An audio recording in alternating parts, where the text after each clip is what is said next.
I found a mysterious radio in my shop, and now it's telling me things I shouldn't know, including about me. I've always found comfort in broken things. In a world obsessed with sleek touchscreens and wireless everything, my cramped radio repair shop in the narrow lanes of Cheltenham feels like a sanctuary, a refuge for forgotten frequencies and technologies past. Some locals call me peculiar. I prefer to think of myself as a curator of the old and the overlooked. The shop is a reflection of me. Shelves are lined with radios from every era, their dusty facades whispering stories of BBC broadcasts and late-night Radio Luxembourg transmissions. The building itself, a Victorian terrace with creaky floorboards and original sash windows, seems frozen in time. The air perpetually smells of solder and PG tips, while the ancient radiator clanks and hisses like an old cat with an attitude.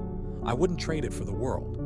It was a dreary Tuesday evening in October when everything changed. The rain had been falling steadily since morning, drumming against the window panes as I prepared to close up shop.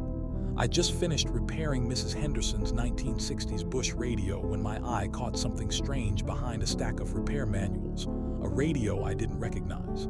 At first glance, it seemed unremarkable, a simple black box with no manufacturer's marks or model numbers. It wasn't a Roberts or a Hacker or any other familiar make. Its surface was smooth, almost organic, with 3 knobs and a dial that emitted a faint greenish glow.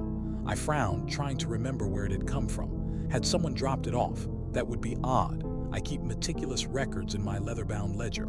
Curiosity got the better of me. Plugging it in, I waited as a soft hum filled the room. It wasn't the usual electrical buzz I'm so used to. It was deeper, resonant, alive. Turning the frequency dial, I moved through stations, radio for discussions, radio 2 oldies and local adverts, until I hit the dead zone between channels. And that's when I heard it, whispers in the static. Subscribe for part 2.